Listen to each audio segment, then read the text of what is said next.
Le livre de la jungle, chapitre 1, les frères de Mowgli. Chimulan conduit les pas de la nuit que mangue le vampire des livres. Dorment les troupeaux dans l'étable close. La terre à nous, l'ombre la livre. C'est l'heure du soir, orgueil et pouvoir, à la serre, le croc et l'ongle. Nous entendez-vous? Bonne chasse à tous, qui gardez la loi de la jungle. Chanson de nuit dans la jungle. Il était 7 heures, par un soir très chaud, sur les collines de Sionné. Père Loup s'éveilla de son somme journalier, se gratta, bâilla, détendit ses pattes l'une après l'autre pour dissiper la sensation de paresse qui en raidissait encore les extrémités. Mère Louve était étendue, son gros nez gris tombé parmi ses 4 petits qui se culbutaient en criant. Et la lune luisait par l'ouverture de la caverne où ils vivaient tous. « Oh !» dit Père Loup, « il est temps de se remettre en chasse. » Et il allait s'élancer vers le fond de la vallée, quand une petite ombre, à queue touffue, barra l'ouverture et jappa. « Bonne chance, ô chef des loups, bonne chance !» Et fortes dents blanches aux nobles enfants, puissent-ils n'oublier jamais en ce monde ceux qui ont faim.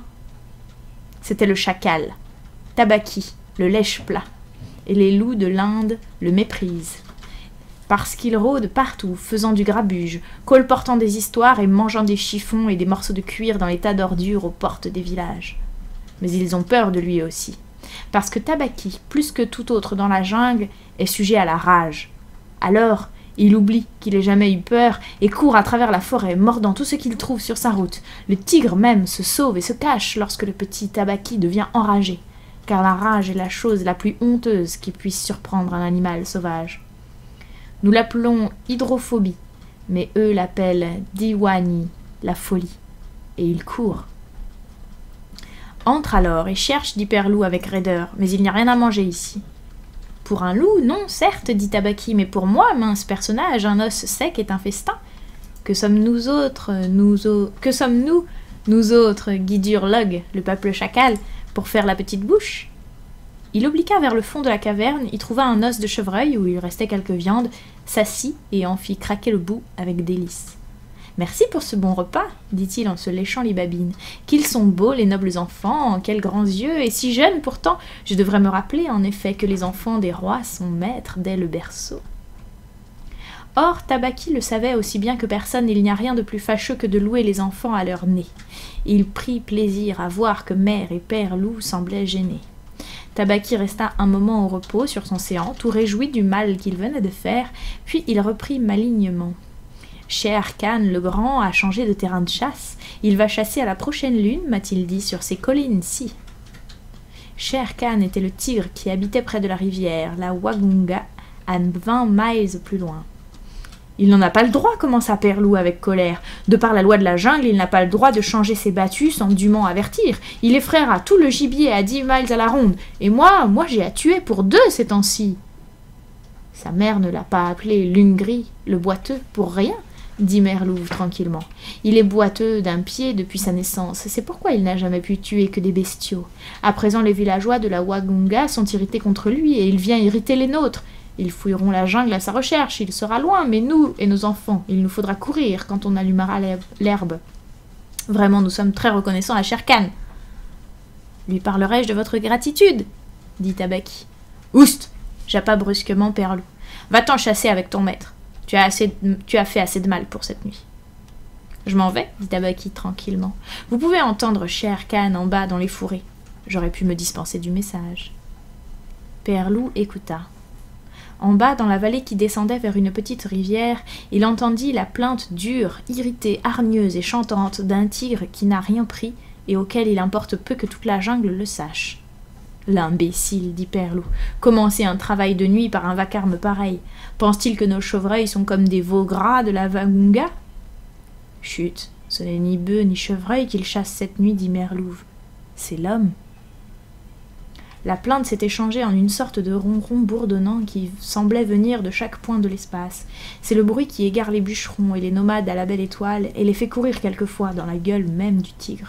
« L'homme » fit Père Loup en montrant toutes ses dents blanches. « Frog, N'y a-t-il pas assez d'insectes et de grenouilles dans les citernes qu'il lui faille manger l'homme, et sur notre terrain encore?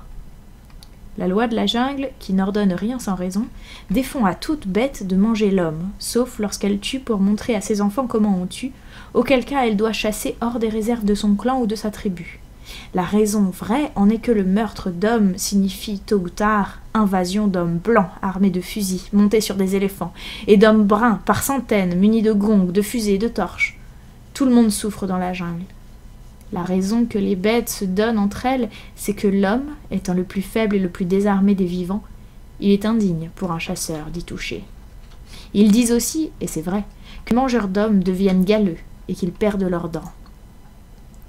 Le ronron grandit et se résolut dans le « Arrrr » à pleine gorge du tigre qui charge. Alors on entendit un hurlement bizarre, indigne d'un tigre, poussé par Shere Khan. « Il a manqué son coup, » dit Mère Louve. « Qu'est-ce que c'est » Père Loup sortit à quelques pas de l'entrée. Il entendit Shere Khan grommeler sauvagement, tout en se démenant dans la brousse. « L'imbécile a eu l'esprit de sauter sur un feu de bûcheron et il s'est brûlé les pieds, » gronda Père Loup. Tabaki est avec lui. « Quelque chose monte la colline, » dit Mère Louve en dressant une oreille. « Tiens-toi prêt. » Il y eut un petit froissement de buisson dans le fourré. Père Loup, ses hanches sous lui, se ramassa, prêt à sauter. Alors, si vous aviez été là, vous auriez vu la chose la plus étonnante du monde. Le loup, arrêté à mi-bond.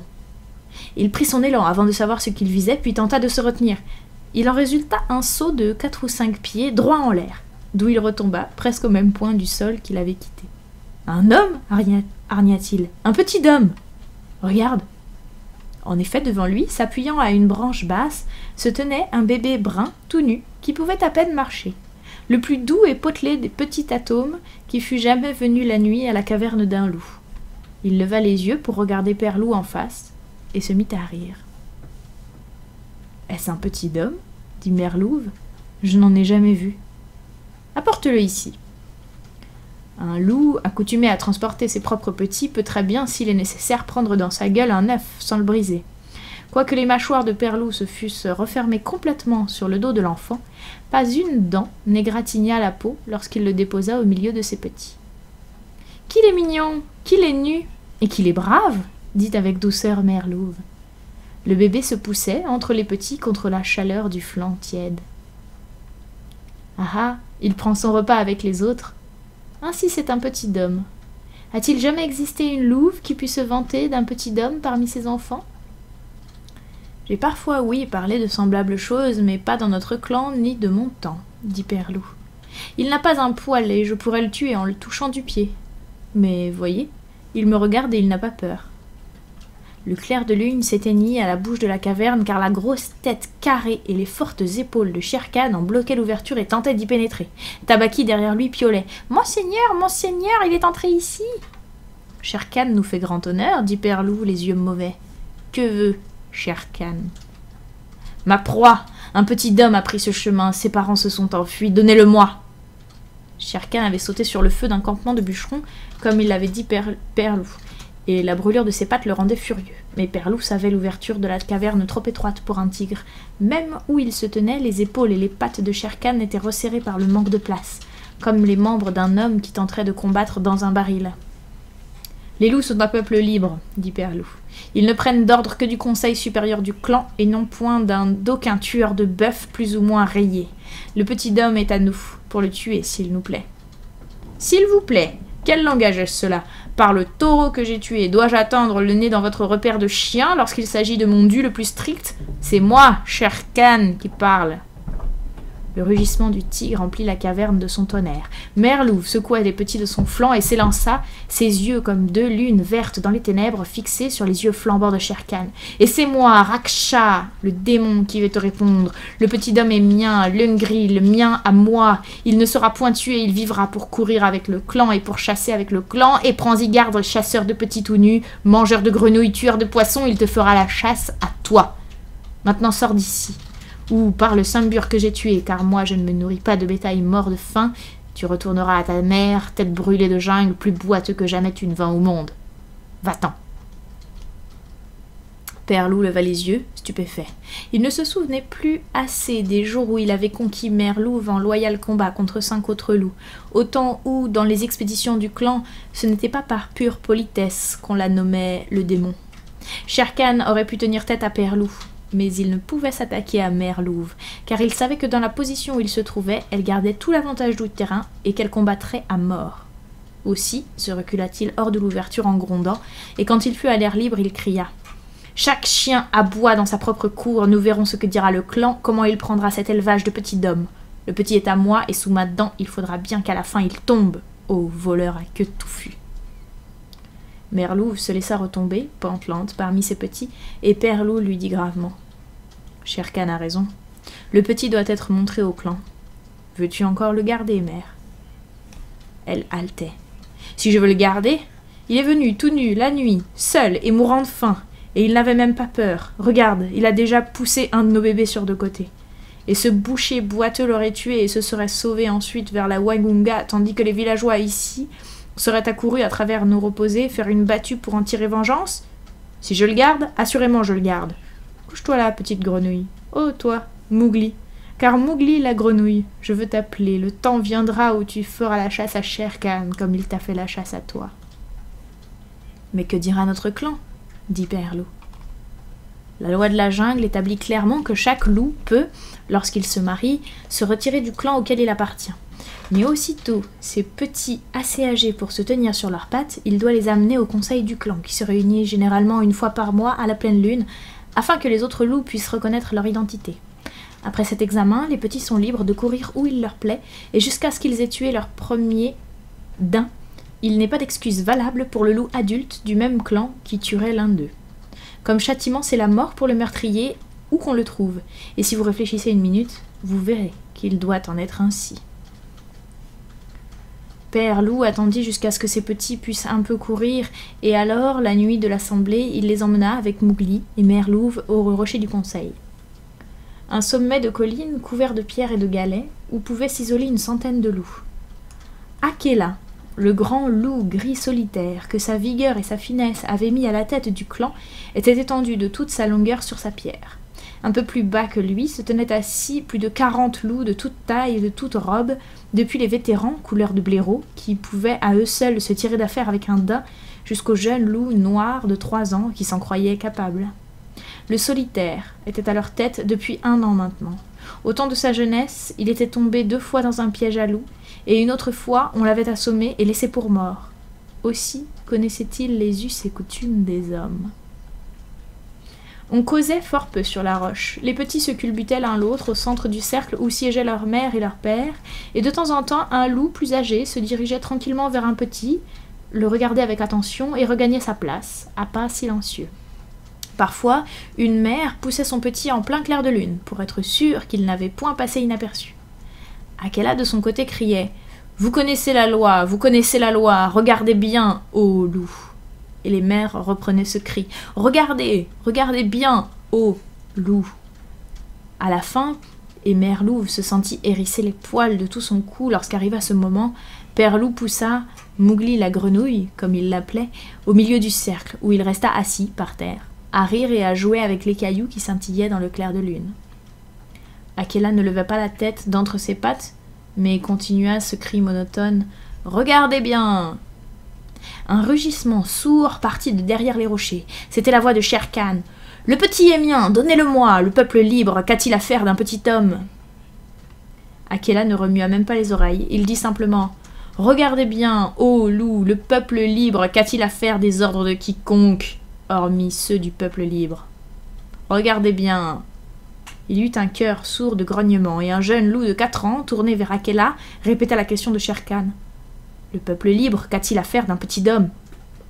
Or, la loi de la jungle, en cas de dispute sur les droits d'un petit à l'acceptation du clan, exige que 2 membres au moins du clan, qui ne soient ni son père ni sa mère, prennent la parole en sa faveur. « Qui parle pour celui-ci » dit Akela. « Du peuple libre. Qui parle ?» Il n'y eut pas de réponse. Mère Louve s'apprêtait pour ce qui serait son dernier combat, elle le savait bien, s'il fallait en venir à combattre. Alors, le seul étranger qui soit admis au conseil du clan, Balou, l'ours brun endormi qui enseigne aux petits la loi de la jungle, le vieux Balou qui peut aller et venir partout où il lui plaît parce qu'il mange uniquement des noix, des racines et du miel, se leva sur son séant et grogna. « Le petit dôme, dit-il, c'est moi qui parle pour le petit dôme. Il n'y a pas de mal dans un petit dôme. Je n'ai pas le droit de parole, mais je dis la vérité. Laissez-le courir avec le clan et qu'on l'enrôle parmi les autres. C'est moi-même qui lui donnerai les leçons. » « Nous avons encore besoin de quelqu'un d'autre, dit Akela. Balou a parlé. C'est lui qui enseigne nos petits. Qui parle avec Balou ? Une ombre tomba au milieu du cercle. C'était Bagheera, la panthère noire. Sa robe est tout entière noire comme de l'encre, mais les marques de la panthère y affleurent sous certains jours comme le font les reflets de la moire. Chacun connaissait Bagheera et personne ne se souciait d'aller à l'encontre de ses desseins, car Tabaqui est moins rusé, le buffle sauvage est moins téméraire et moins redoutable l'éléphant blessé. Mais sa voix était plus suave que le miel agreste qui tombe goutte à goutte des arbres, et sa peau plus douce que du duvet. « Oh, Akela, et vous, peuple libre !» ronronna sa voix persuasive. « Je n'ai nul droit dans votre assemblée, mais la loi de la jungle dit que s'il s'élève un doute dans une affaire en dehors d'une question de meurtre, à propos d'un nouveau petit, la vie de ce petit peut être rachetée, moyennant un prix.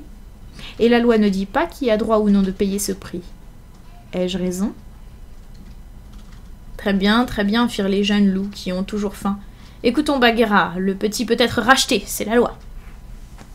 Sachant que je n'ai nul droit de parler ici, je demande votre assentiment. Parle donc ! Crièrent 20 voix. Tuer un petit nu est une honte. En outre, il pourra nous aider à chasser mieux quand il sera d'âge. Balou a parlé en sa faveur. Maintenant, aux paroles de Balou, j'ajouterai l'offre d'un taureau. Un taureau gras, fraîchement tué, à un demi-mile d'ici à peine, si vous acceptez le petit dôme conformément à la loi. Y a-t-il une difficulté ? Il s'éleva une clameur de voix mêlées parlant ensemble. Qu'importe, il mourra sous les pluies de l'hiver, il sera grillé par le soleil. Quel mal peut nous faire une grenouille toute nue ? Qu'il court avec le cran. Où est le taureau, Bagheera ? Nous acceptons. Et alors revint l'aboiement profond d'Akela. Regardez bien, ô loup. Mowgli continuait de s'intéresser aux cailloux. Il ne daigna prêter aucune attention aux loups qui vinrent un à un l'examiner. À la fin, ils descendirent tous la colline à la recherche du taureau mort, et seuls restèrent Akela, Bagheera, Balou et les loups de Mowgli. Shere Khan rugissait encore dans la nuit, car il était fort en colère que Mowgli ne lui ait pas été livré. « Oui, tu peux rugir, dit Bagheera dans ses moustaches, car le temps viendra où cette petite chose te fera rugir sur un autre ton. Ou alors je ne sais rien de l'homme. » « Nous avons bien fait, dit Akela. Les hommes et leurs petits sont des gens très avisés. Le moment venu, ils pourraient se rendre utiles. C'est vrai, dit Bagheera. Le moment venu, qui sait ? On aura besoin de lui, car personne ne peut compter mener le clan toujours. Akela ne répondit rien. Il pensait au temps qui vient pour chaque chef de clan où sa force l'abandonne et où, plus affaibli de jour en jour, il est tué, à la fin, par les loups et remplacé par un nouveau chef, tué plus tard à son tour. « Emmenez-le, dit-il à Père Loup, et dressez-le comme il sied à un membre du peuple libre. » C'est ainsi que Mowgli entra dans le clan des loups de Seeonee, au prix d'un taureau et pour une bonne parole de Balou. Maintenant, il faut vous donner la peine de sauter 10 ou 12 années entières et d'imaginer seulement l'étonnante existence que Mowgli mena parmi les loups, parce que s'il fallait l'écrire, cela remplirait je ne sais combien de livres. Il grandit avec les louveteaux, quoique naturellement ils fussent devenus loups quand lui-même comptait pour un enfant à peine, et Père Loup lui enseigna sa besogne, et le sens de toute chose dans la jungle, jusqu'à ce que chaque frisson de l'herbe, chaque souffle de l'air chaud dans la nuit, chaque ululement des hiboux au-dessus de sa tête, chaque bruit d'écorce égratignée par la chauve-souris au repos un instant dans l'arbre, chaque saut du plus petit poisson dans la mare prisse juste autant d'importance pour lui que pour un homme d'affaires son travail de bureau. Lorsqu'il n'apprenait pas, il se couchait au soleil et dormait. Puis il mangeait, se rendormait. Lorsqu'il se sentait sale ou qu'il avait trop chaud, il se baignait dans les mares de la forêt, et lorsqu'il manquait de miel, Balou lui avait dit que le miel et les noix étaient aussi bons à manger que la viande crue, il grimpait aux arbres pour en chercher. Bagheera lui avait montré comment s'y prendre. S'allongeant sur une branche, la panthère appelait « Viens ici, petit frère !» Et Mowgli commença par grimper à la façon du paresseux. Mais par la suite, il osa se lancer à travers les branches, presque aussi hardiment qu'un singe gris. Il prit sa place au rocher du conseil lorsque le clan s'y assemblait, et là il découvrit qu'en regardant fixement un loup quelconque, il pouvait le forcer à baisser les yeux. Ainsi faisait-il pour s'amuser. À d'autres moments, il arrachait les longues épines du poil de ses amis, car les loups souffrent terriblement des épines et de tous les aiguillons qui se logent dans leur fourrure. Il descendait la nuit le versant de la montagne vers les terres cultivées et regardait, avec une grande curiosité, les villageois dans leurs huttes. Mais il se méfiait des hommes, parce que Bagheera lui avait montré une boîte carrée avec une trappe si habilement dissimulée dans la jungle qu'il marcha presque dessus, et il lui avait dit que c'était un piège. Ce qu'il aimait par-dessus tout, c'était de s'enfoncer avec Bagheera au chaud cœur noir de la forêt pour dormir tout le long de la lourde journée et voir, quand venait la nuit, comment Bagheera s'y prenait pour tuer. De droite, de gauche, au caprice de sa faim, et de même faisait Mowgli, à une exception près. Aussitôt l'enfant en âge de comprendre, Bagheera lui dit qu'il ne devait jamais toucher au bétail, parce qu'il avait été racheté, dans le conseil du clan, au prix de la vie d'un taureau. La jungle t'appartient, dit Bagheera, et tu peux y tuer tout ce que tu es assez fort pour atteindre, mais en souvenir du taureau qui t'a racheté, tu ne dois jamais tuer ni manger de bétail, jeune ou vieux. C'est la loi de la jungle. Mowgli s'y conforma fidèlement. Il grandit ainsi et devint fort, comme fait à l'accoutumée un garçon qui ne va pas à l'école et n'a dans la vie à s'occuper de rien que de choses à manger. Mère Louve lui dit, une fois ou deux, que Shere Khan n'était pas de ceux auxquels on dut se fier, et qu'un jour il lui faudrait tuer Shere Khan. Et sans doute, un jeune loup se fut rappelé la vie à chaque heure de sa vie. Mais Mowgli l'oublia, parce qu'il n'était qu'un petit garçon. Et pourtant il se serait donné à lui-même le nom de loup, s'il avait su parler quelque langue humaine. Shere Khan se trouvait toujours dans la jungle, sur le chemin de Mowgli. À mesure que le chef Akela prenait de l'âge et perdait sa force, le tigre boiteux s'était lié de grande amitié avec les loups plus jeunes de la tribu qui le suivaient pour avoir ses restes, chose que jamais Akela n'eût permise s'il avait osé aller jusqu'au bout de son autorité légitime. En outre, Shere Khan les flattait. Il s'étonnait que de si beaux jeunes chasseurs fussent satisfaits de se laisser conduire par un loup moribond et par un petit homme. « On me raconte, disait Shere Khan, que vous autres, au conseil, vous n'osez pas le regarder entre les yeux. » Et les loups grondaient en hérissant leur échine. Bagheera, qui avait les yeux et les oreilles partout à la fois, eut vent de quelque chose, et une fois ou deux expliqua nettement à Mowgli que Shere Khan le tuerait un beau jour. Et Mowgli riait. Il répondait « J'ai pour moi le clan, et j'ai toi, et Balou, tout paresseux qu'il est, donnerait bien un coup de patte ou deux en mon honneur. Pourquoi donc craindre ?» Ce fut un jour de grande chaleur qu'une idée, née de quelques propos entendus, se forma dans le cerveau de Bagheera. Peut-être est-ce Saï, le porc-épic, qui lui avait parlé de la chose. En tout cas, s'adressant à Mowgli un soir au plus profond de la jungle, comme l'enfant couché reposait sa tête sur le beau pelage noir de la panthère, « Petit frère, combien de fois t'ai-je averti que Shere Khan est ton ennemi ?»« Autant de fois qu'il y a de baies sur cette palme, » déclara Mowgli, qui, bien entendu, ne savait pas compter. « Et puis après, j'ai sommeil, Bagheera, et Shere Khan est toute queue et tout cri, comme mort, le pan. » Mais il n'est plus temps de dormir, Balou le sait, je le sais aussi, tout le clan le sait, et même ces stupides, ces sots de daims le savent. Tabaqui te l'a dit lui-même. Oh oh, dit Mowgli. Tabaqui est venu à moi, il n'y a pas longtemps, me raconter je ne sais plus quelle impertinente histoire. J'étais un petit homme, un petit nu, pas même un bon à déterrer des racines. Mais j'ai pris Tabaqui par la queue, je l'ai cogné à 2 reprises contre un palmier pour lui apprendre de meilleures manières. C'était une sottise, car Tabaqui a beau être un faiseur de ragots, il n'en voulait pas moins te parler d'une chose qui te touche de près.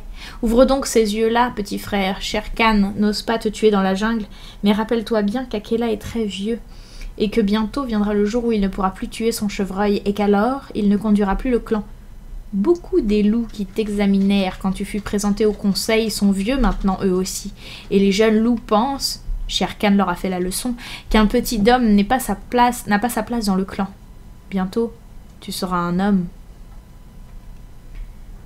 Eh, qu'est-ce donc qu'un homme qui ne court pas avec ses frères, dit Mowgli. Je suis né dans la jungle, j'ai gardé la loi de la jungle, il n'y a pas un de nos loups des pattes duquel je n'ai tiré une épine. Ils sont bien mes frères. Bagheera s'étendit de toute sa longueur, fermant les yeux à demi. Petit frère, mets ta main sous ma mâchoire. Mowgli avança sa forte main brune juste sous le menton soyeux de Bagheera, où les formidables muscles roulaient, dissimulés dans la fourrure lustrée. Il sentit une petite place nue. Il n'y a personne dans la jungle qui sache que moi, Bagheera, je porte cette marque. La marque du collier. Et pourtant, petit frère, je naquis parmi les hommes, et c'est parmi les hommes que ma mère mourut, dans les cages du palais royal à Udaipur. C'est à cause de cela que j'ai payé le prix au conseil quand tu étais un pauvre petit tout nu. Oui, moi aussi je naquis parmi les hommes, je n'avais jamais vu la jungle. On me nourrissait derrière les barreaux dans une marmite de fer. Mais une nuit, je sentis que j'étais Bagheera, la panthère, et non pas un jouet pour les hommes. Je brisais la misérable serrure d'un coup de patte et m'en allais. Puis, comme j'avais appris les manières des hommes, je devins la plus terrible dans la jungle que Shere Khan. N'est pas vrai? Oui, dit Mowgli, toute la jungle craint Bagheera, toute la jungle, sauf Mowgli. Oh, toi, tu es un petit homme, dit la panthère noire avec une infinie tendresse. Et de même que je suis retournée à ma jungle, ainsi tu dois retourner à la fin aux hommes qui sont tes frères, si tu n'es point d'abord tué par le conseil. Mais pourquoi quelqu'un désirait-il me tuer, répéta Mowgli. Regarde-moi, dit Bagheera. Mowgli regarda fixement entre ses yeux. La grande panthère tourna la tête au bout d'une demi-minute.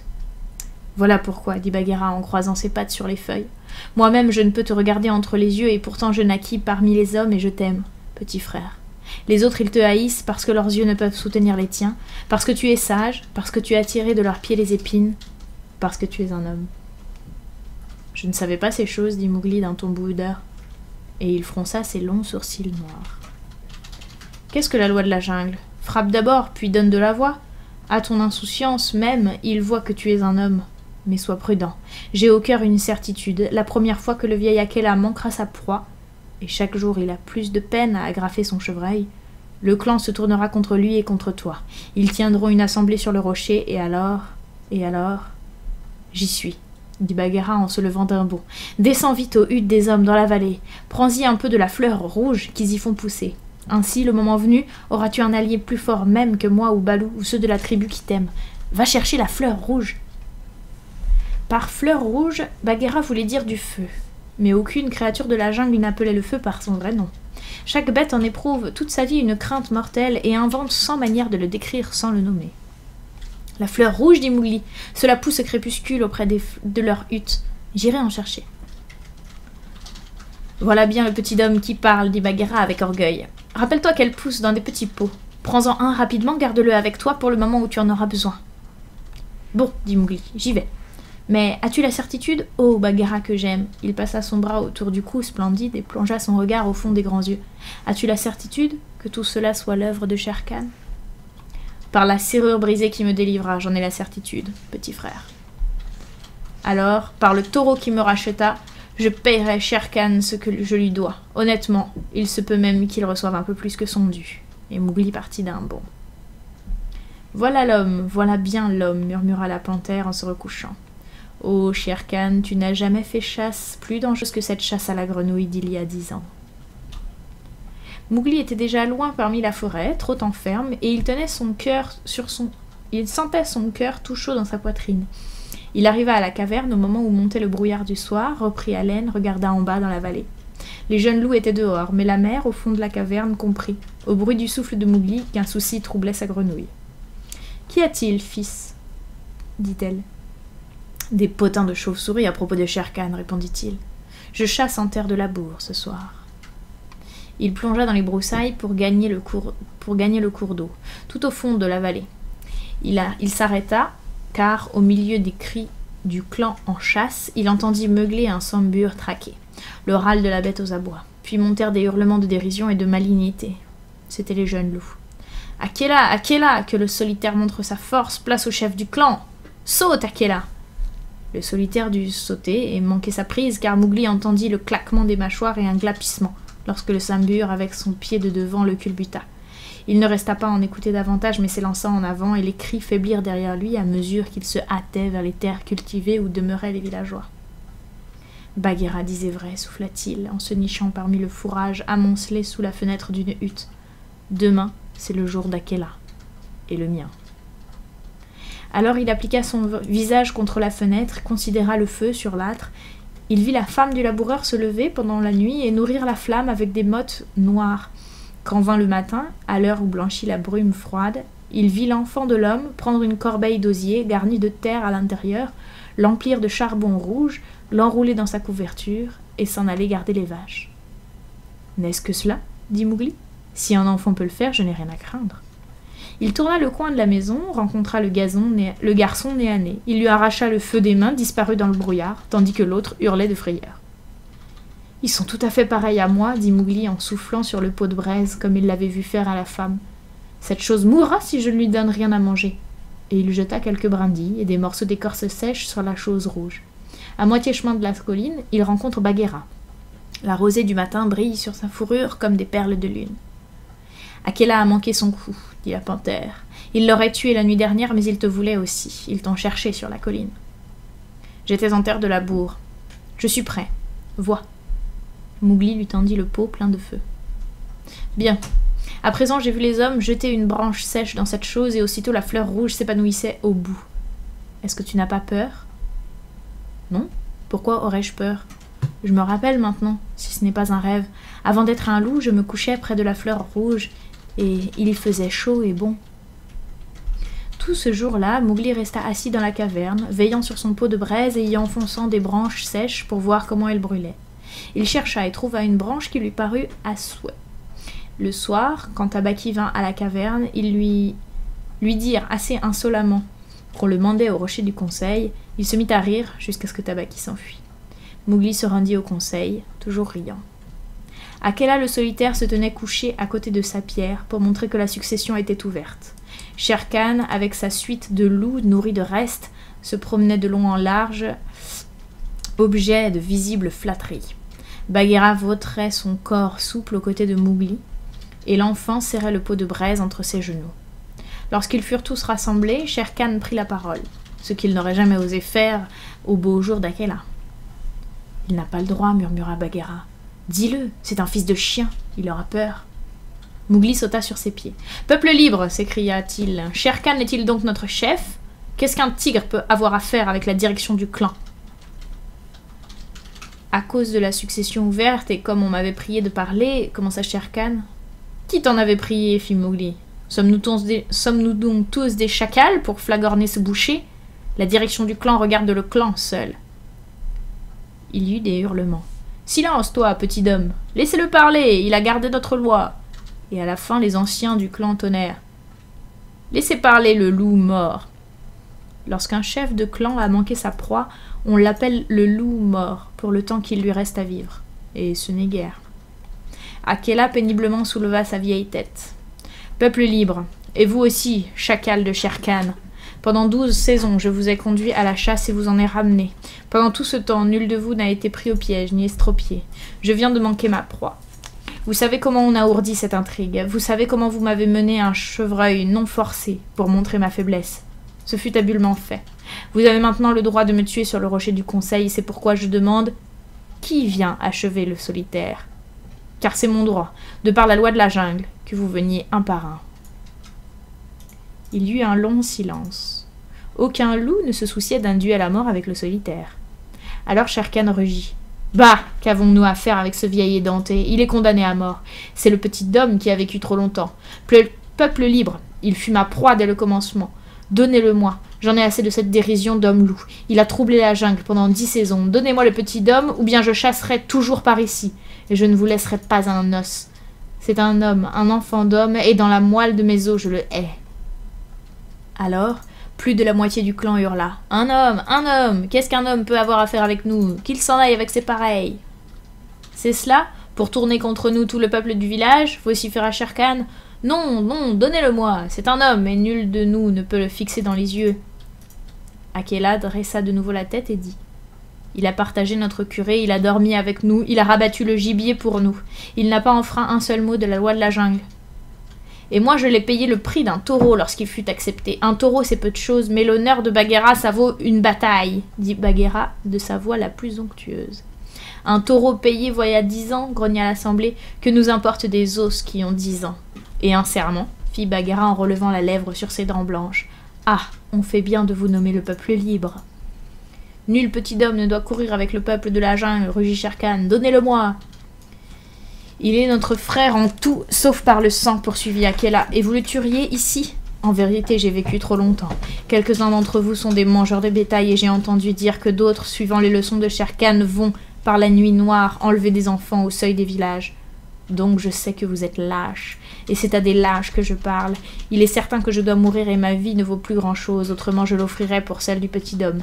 Mais afin de sauver l'honneur du clan, presque rien apparemment, qu'à force de vivre sans chef vous avez presque oublié, je m'engage, si vous laissez le petit homme retourner chez les siens, à ne pas montrer une dent lorsque le moment sera venu pour moi de mourir. Je mourrai sans me défendre. Le clan y gagnera au moins 3 existences. Je ne puis faire plus, mais si vous consentez, je puis vous épargner la honte de tuer un frère auquel on ne saurait reprocher aucun tort, un frère qui fut réclamé, acheté, pour être admis dans le clan suivant la loi de la jungle. La plupart des loups firent mine de se grouper autour de Shere Khan, dont la queue se mit à foyer les flancs. « C'est un homme, un homme, un homme !» gronda l'assemblée. « À présent, l'affaire est entre tes mains, » dit Bagheera à Mowgli. « Nous autres, nous ne pouvons plus rien que nous battre. » Mowgli se leva, le pot de braise dans les mains, puis il s'étira et bâilla au nez du conseil. Mais il était plein de rage et de chagrin, car en loup qu'ils étaient, il ne lui avait jamais dit combien il le haïssait. « Écoutez, il n'y a pas besoin de criailler comme des chiens, vous m'avez dit trop souvent cette nuit que je suis un homme, et cependant je serai resté un loup avec vous jusqu'à la fin de ma vie. Je sens la vérité de vos paroles, aussi je ne vous appelle plus mes frères, mais sag, chien, comme vous appellerait un homme. Ce que vous ferez, ce que vous ne ferez pas, ce n'est pas à vous de le dire, c'est moi que cela regarde. Et afin que nous puissions tirer la chose au clair, moi, l'homme, j'ai apporté ici un peu de la fleur rouge que vous, les chiens, vous craignez. » Il jeta le pot sur le sol. Quelques charbons rouges allumèrent une touffe de mousse sèche qui flamba, tandis que tout le conseil reculait de terreur devant les sauts de la flamme. Mowgli enfonça la branche morte dans le feu jusqu'à ce qu'il vit des brindilles se tordre et crépiter, puis la fit tournoyer au-dessus de sa tête au milieu des loups qui rampaient de terreur. « Tu es le maître !» fit Bagheera à voix basse. « Sauve Akela de la mort, il a toujours été ton ami. » Akela, le vieux loup farouche qui n'avait jamais imploré de merci de sa vie, jeta un regard suppliant à Mowgli, debout près de lui, tout nu, sa longue chevelure noire flottant sur ses épaules dans la lumière de la branche flamboyante qu'il faisait danser et qui faisait vaciller les ombres. « Bien, dit Mowgli en promenant avec lenteur un regard circulaire. Je vois que vous êtes des chiens. Je vous quitte pour retourner à mes pareils, si vraiment ils sont mes pareils. La jungle m'est fermée, je dois oublier votre langue et votre compagnie, mais je serai plus miséricordieux que vous, parce que j'ai été votre frère en tout, sauf par le sang. Je promets, lorsque je serai un homme parmi les hommes, de ne pas vous trahir auprès d'eux, comme vous m'avez trahi. » Il donna un coup de pied dans le feu, les étincelles volèrent. « Il n'y aura point de guerre entre aucun de nous dans le clan, mais il y a une dette qu'il me faut payer avant de partir. » Il marcha à grands pas vers l'endroit où Shere Khan, couché, clignait de l'œil stupidement aux flammes.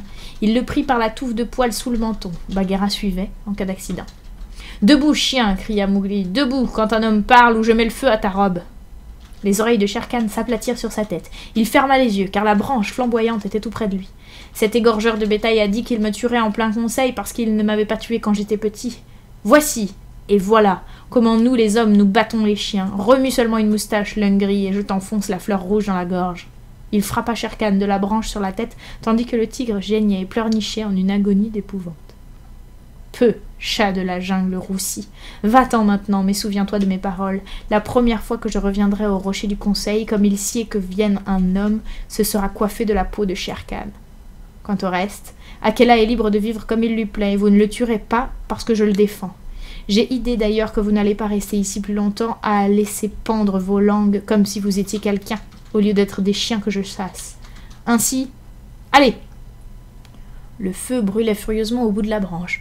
Mowgli frappait de droite et de gauche autour du cercle et les loups s'enfuyaient en hurlant sous les étincelles qui brûlaient leur fourrure.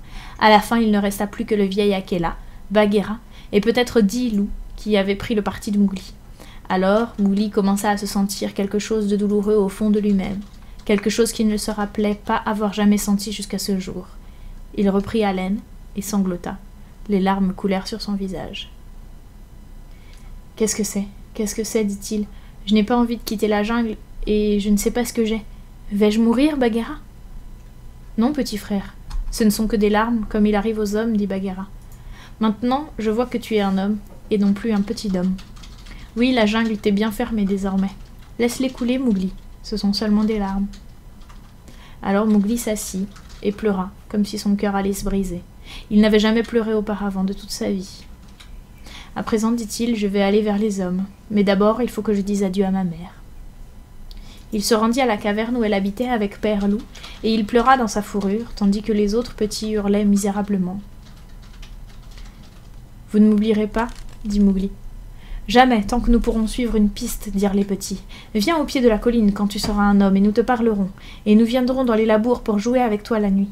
Reviens bientôt, dit Père Loup. Ô sage petite grenouille, reviens-nous bientôt, car nous sommes vieux, ta mère et moi.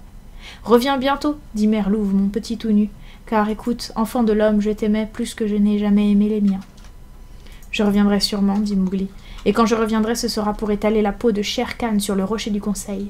Ne m'oubliez pas, dites-leur dans la jungle de ne jamais m'oublier. L'aurore commençait à poindre quand Mowgli descendit la colline, tout seul, en route vers ces êtres mystérieux qu'on appelle les hommes.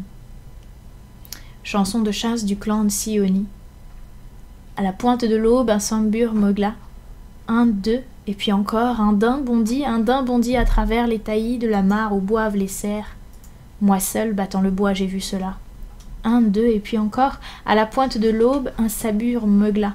Un, deux, et puis encore, à pas de velours, va porter la nouvelle au clan des loups.